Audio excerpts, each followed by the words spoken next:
Hi guys, and welcome back again sa Happy Tummy Channel. Sa ngayon nga guys, panibagong araw at panibagong recipe na naman at panibagong negosyo ideas ang ating ibabahagi para sa ating 90,000 subscribers. Ayan guys, road to 100,000 subscribers, kaya bilisan nyo na para ma-achieve na natin ang ating silver play button. At para sa recipe natin ngayon ay pagsasamahin natin ang ating paboritong biscuit na fita at ang ating pinakapaboritong Milo. Patok na patok sa masa, patok na patok sa mga bata at masarap na pang merienda, lalong-lalo na sa pangnegosyo. Ano pang hinihintay mo? Tapusin mo itong video hanggang sa huli pagkatapos ng ating intro at magluto na tayo.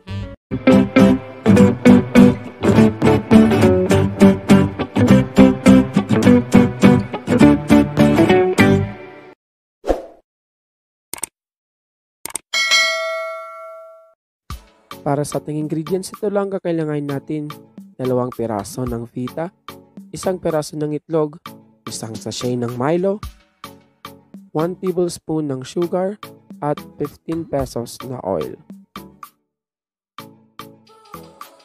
At para sa ating unang procedure ay dudurugin natin ang ating 2 fita. Sa ngayon, gagamit tayo dito ng blender. Kung wala naman kayong blender, pwede kayong gumamit ng food processor. Kung wala naman kayo sa dalawa ay magmano-mano na lang kayo. Siguraduhin nyo lang na pinong-pino. At pagkatapos pag napino na sa isang malinis na bowl, ilipat lang natin ang ating napinong skyflakes kanina. And pagkatapos ay maglalagay tayo ng 1 tablespoon ng sugar. So pwede kayong mag-adjust kung kaano katamis ang iyong gusto. And then ilagay na natin ang 1 sachet ng Milo. So pwede kayong maglagay ng 2 Milo.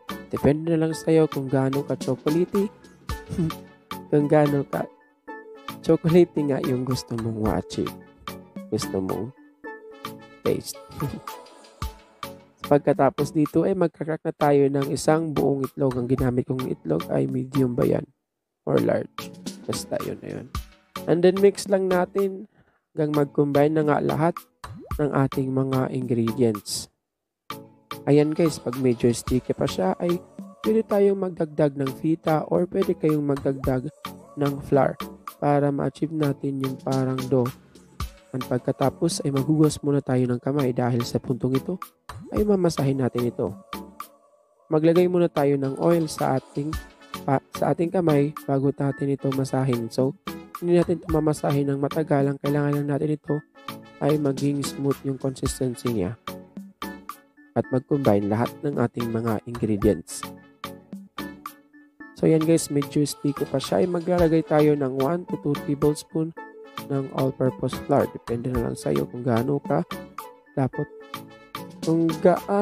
sticky yung ginawa mo. Pagkatapos masahin lang natin bago natin ito bilog-bilugin mamaya. So continue na natin ang pagmamasa hanggang makukuha tayo ng consistency na parang dough tulad nito.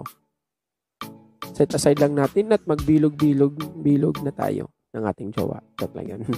So yan guys, gagamit tayo ng 1 teaspoon na measuring spoon. Bakit? Para even yung sizes natin dahil nga magbibenta tayo para hindi naglalakihan yung ating mga balls. So yan guys, repeat the process lang. Kailangan muna natin itong maglagyan ng oil yung ating kamay at yung ating measuring spoon para hindi dumikit yung ating dough. Pagkatapos bilog-bilugin lang natin ito and repeat the process hanggang maubos na nga yung ating dough. And then pwede na tayong magprito.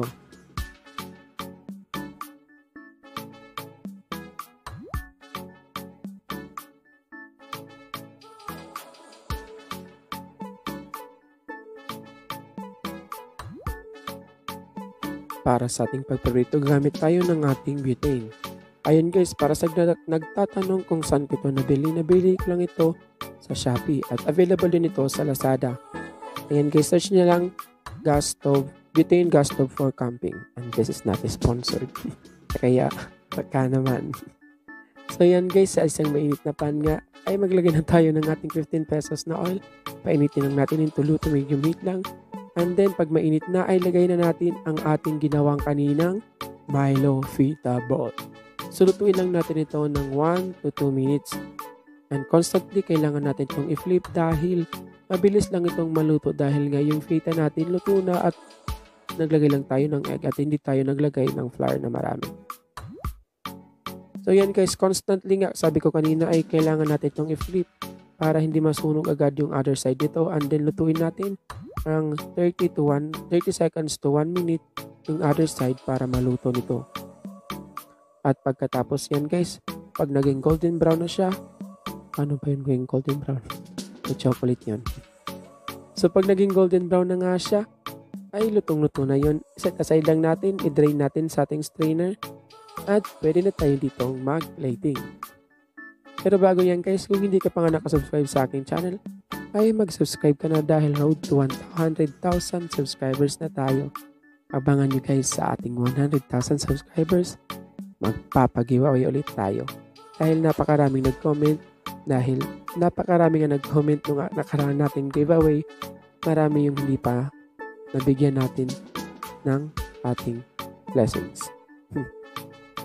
So yan guys, is i-drain lang natin ito sa ating strainer, palamigin natin, at mag-plating na tayo. Tara na.